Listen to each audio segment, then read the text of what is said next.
Here in Canada, the race is underway in 2 federal by-elections next month. Voters will head to the polls on September 16th in the Liberal stronghold of LaSalle-Émard-Verdun, most recently held by former Justice Minister David Lametti. And in the Manitoba riding of Elmwood-Transcona, left vacant by former NDP MP Daniel Blaikie, how are these races shaping up?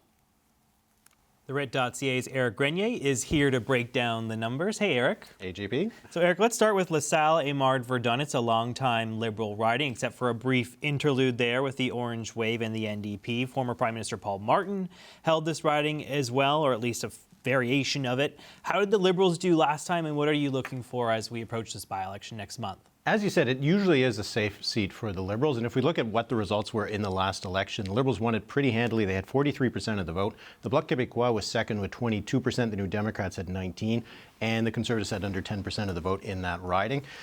If this was any other scenario, if we were talking maybe a year ago, I would have said this riding, easy Liberal victory, nothing to worry about for Justin Trudeau. But after Toronto-St. Paul's, what is a safe Liberal seat right now? And I'm not sure that even LaSalle-Émard-Verdun would be a safe seat for the Liberals. The New Democrats have a candidate with some local renown. He's a councillor. He's been there for a few terms, Craig Sauvé. The Liberals have their own local councillor, although neither of them actually represent the riding itself, which is a little bit of a hiccup. But the NDP does seem to have a little bit more mojo here, that they could win based on the fact that they have a good local candidate. Not a lot of, I would say, enthusiasm for the Liberal brand right now. We've seen some polls in Quebec that haven't been very strong for the party. The Bloc Québécois is also there too, and they've been doing all right in the polls. So it is a riding that could end up being a three-way race, depending on how things split, how much of the vote the Conservative candidate takes. It is going to be definitely one to watch. And the Liberals, if they were worried about Toronto-St. Paul's, they should also be worried about this riding as well. Yeah, some polls suggesting province-wide, the Liberals could even be in third place behind the Conservatives and the Bloc Québécois. So that might translate into a poorer showing maybe than they expected in this seat. Let's also talk about Manitoba, because we don't want to leave them out. There's also a by-election coming up there. NDP MP Daniel Blaikie has decided to step back. He's gone to work for the Premier, Wab Kinew. What do you think is going to happen here? Do you think the NDP has a chance of holding on to this seat? I think they certainly have a chance. And I think this is actually maybe one of the more interesting ones that we're going to be watching on the by-election night. Elmwood-Transcona has been a safe NDP riding for really since 1979, when Bill Blaikie was first elected. The Conservatives did win it once in 2011, and it has been very close. It was close in 2015, was decided by about 61 votes. But Daniel Blaikie has been able to build up a decent amount of support in the riding. So if we look at what happened in 2021 in Elmwood-Transcona, it's nearly 50% of the vote for the New Democrats. The Conservatives had 28%. Again, a riding that would seemingly be a lock for the NDP to win this. But this was a very low result for the Conservatives. 28% in Elmwood-Transcona was really below what they normally get. The Conservatives have a lot of momentum. They have a lot of enthusiasm around them. The Blaikie name went pretty far in Winnipeg. So will the NDP vote come down enough, the Conservative vote go up enough, that this could actually be super competitive? The Conservatives have an interesting candidate in Colin Reynolds. He's a construction electrician, blue-collar worker, versus someone who comes from more of the small business sector in the NDP. It's a bit of a reversal of roles for the two parties. If the Conservatives can win this, it would show that they are making the inroads among blue-collar workers that we saw Doug Ford do in 2022, and that would be a huge result for the Conservatives. So lots at stake for the Liberals in Montreal and for the NDP in Manitoba. Yeah, we'll see if it's a Blaikie seat or an NDP seat, right? Those results will reveal that. There's also a new party on the scene. The Canadian Future Party just launched this week. They are running candidates in both by-elections. Do you think that'd have any effect on the vote in either one? I would really be surprised if they did. New parties, it's really hard to gain traction, and particularly we're talking about a party that was only just officially registered this week, so to make a real run in a by-election in another 4 weeks would be pretty tough. But we'll see what kind of impact they have. If they get anything more than the 1 or 2% vote that sometimes independents or small fringe parties get in by-elections, if they get around that mark, well, that would be a bad start.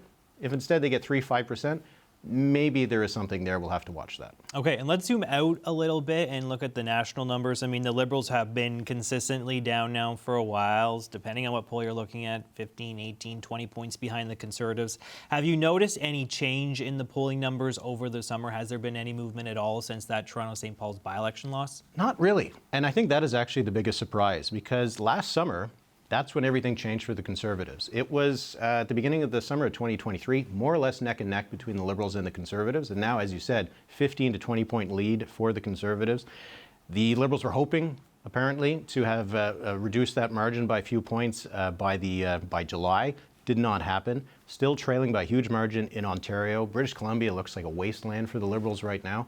And Quebec, as you mentioned, some polls are putting them in third place in Quebec. So the two by-elections are not going to be entirely a test for the Liberals. They're not in it at all in Elmwood-Transcona. But if we see that their numbers have come down in Quebec, then it would confirm some of those polls that have been pretty weak for the party. And if the Liberals have lost fortress ridings in Toronto and Montreal, what else would be left for the party? There's not much right now. All right, Eric, thank you so much. The RIT.ca's Éric Grenier. Appreciate you coming in, sir. Thank you. Voters will head to the polls in two federal by-elections next month. They'll be casting their ballots to replace former Justice Minister David Lametti in the Montreal riding of LaSalle-Émard-Verdun. And in Elmwood-Transcona, the Winnipeg area riding vacated when the NDP's Daniel Blakey left to work for Manitoba Premier Wab Kinew. How are the politics around these by-elections shaping up? It's time to bring in our Friday Power Panel. Shachi Kurl is the president of the Angus Reid Institute. And here with me in studio, Shannon Proudfoot is a reporter with the Globe and Mail, and Marie Vestel is an editorial writer for Le Devoir. Shachi, I'll start with you. You know, you're our poll guru. A month out from these two federal by-elections, from my vantage point, it seems like the polling this summer has been pretty stagnant. We haven't seen a ton of movement, but correct me if I'm wrong, in terms of the national numbers. What are you looking for? What are you watching for as we approach these two critical by-elections? Do you think the Liberals have a chance of holding on in Montreal? And the NDP, they'll probably want to hang on to this too, of course, in Manitoba, their seat. It'd be pretty a seismic development if either of those go another way, wouldn't it? Again, it's the micro versus the macro versus the symbolism. So three different things. The micro, yeah, let's all go into field in August on a single riding poll when by-election turnout is notoriously volatile up and down and therefore throws polling results out the window. Like, really? We're going to do that? We're not going to do that. But so, you know, what we're going to do instead is talk to people in the ridings who can give you a little bit of the inside scoop and the inside poop. What do volunteers look like? Are they showing up? Are they enthused? What does it look like on the ground in terms of the candidates? And we heard Éric, lay out quite a bit of what's happening on the ground. But once again, for the Liberals, this is a situation in Montreal where you have a long-time, well-known, well-liked former cabinet minister tapping out, leaving, and the extent to which the selected candidate is not only a known name, but somebody that people feel enthusiastic in the middle of September to show up for.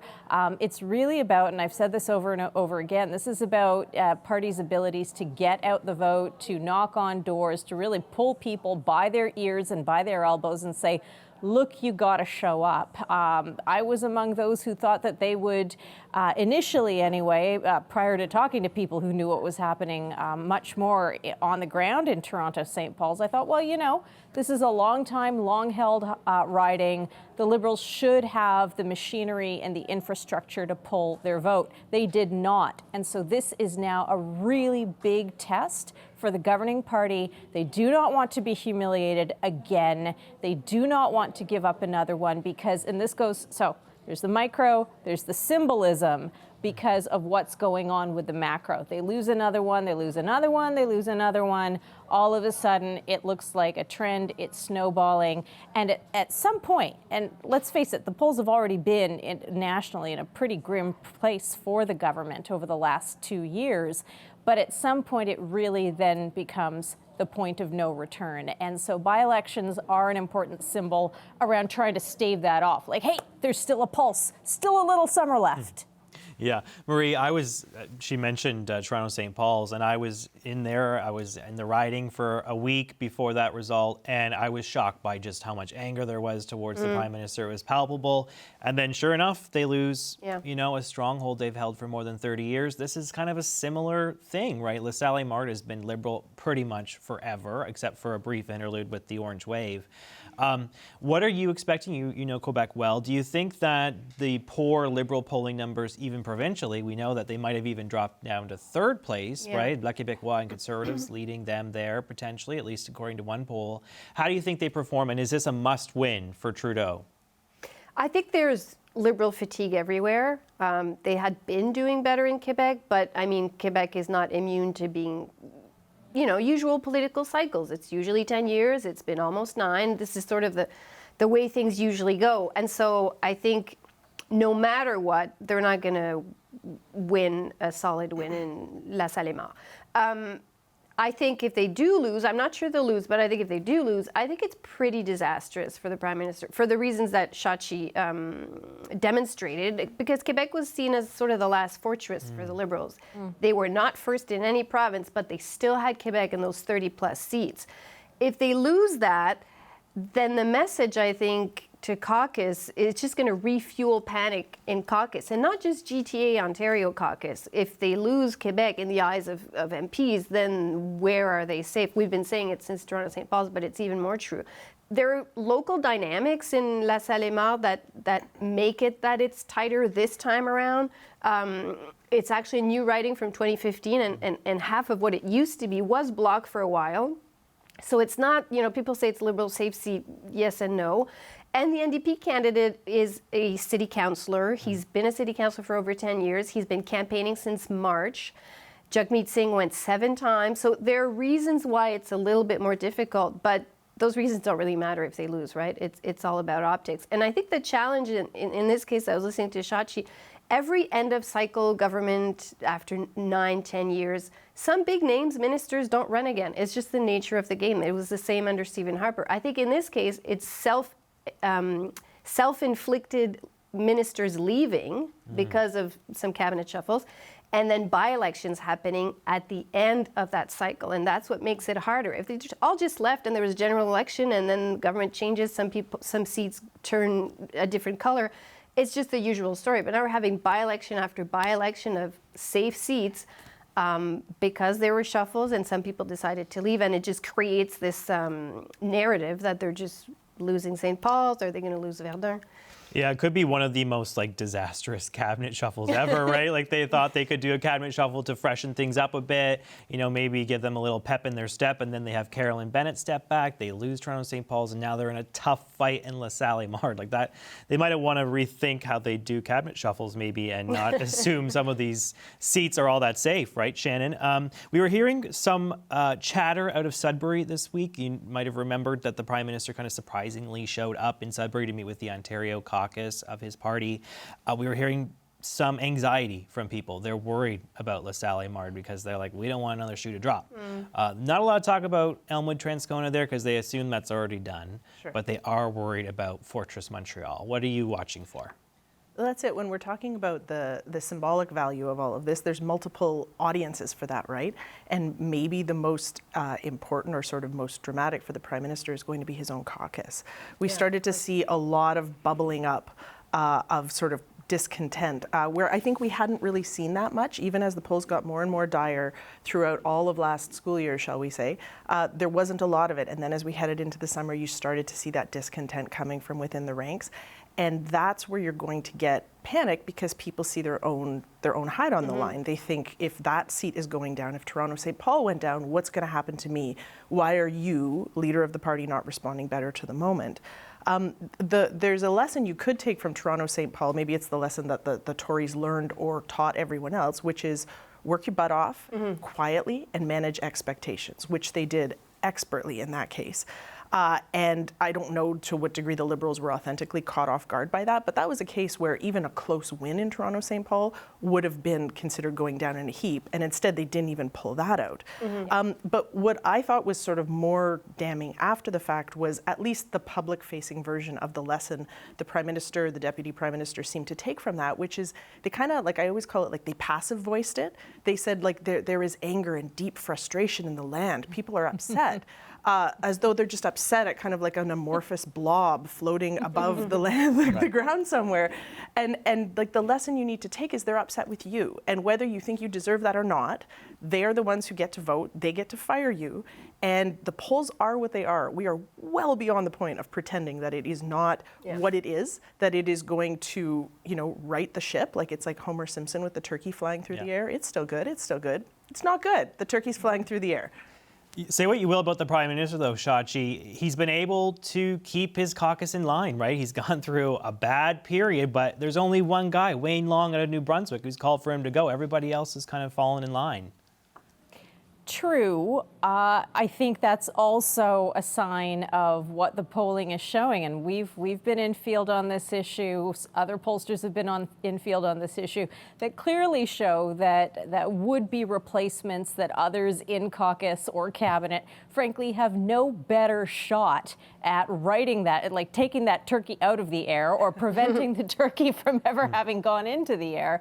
There's no fix here, and so yes, to his credit, he has kept the caucus together, and I give him credit for that. But at this stage, the caucus is probably like, "Hey, we're with you. We're with you." Well, they're creeping on LinkedIn, looking for their next opportunities. Okay, they should be. I only have about 1:30 left for the both of you, so let's squeeze this in really quick. Canadian Future Party, what is it? Canadian Future Party launched this week. What do you make? Do you think that has any effect on these by-elections? No. Do you want me to go a bit longer? Yeah, you got a little longer than that. No, I think that the people from the party have a point. I think there is an appetite in Canada for more of a centrist ideas, policies, positions, because the two main parties, the Conservatives and the Liberals, really have hardened each where they stand on their own side of the political spectrum. But I don't think that desire for more centrist, less polarized politics is big enough to vote for a new party that's brand new. New parties are hard to start, and they take years, and we've seen a few start and just disappear. Shannon, quick 30 seconds to you. Yeah, I would also say we shouldn't be too cynical about the idea that maybe people want a more moderated politics, but Dominic Carty, the man who's the interim leader of that party, I had to draw a flow chart for his various partisan involvements over the course of his political career. It's like that old Family Circus cartoon where you see the little dotted line as the kid runs through the yard in the house. So I am not sure if that's what his project is, or if he's just one of those people who gets itchy feet and kind of needs a new thing, a new home, a new source of attention. It's a great idea in theory, not sure it's going anywhere in practice. Yeah, he's been all over the map. Federal NDP, Progressive Conservative, and now he's gone his own way with his own party. Quite interesting. Okay, thank you all. Thank you to the Friday Power Panel, Shachi Curl, Shannon Proudfoot, and Marie Vestel. We'll be keeping our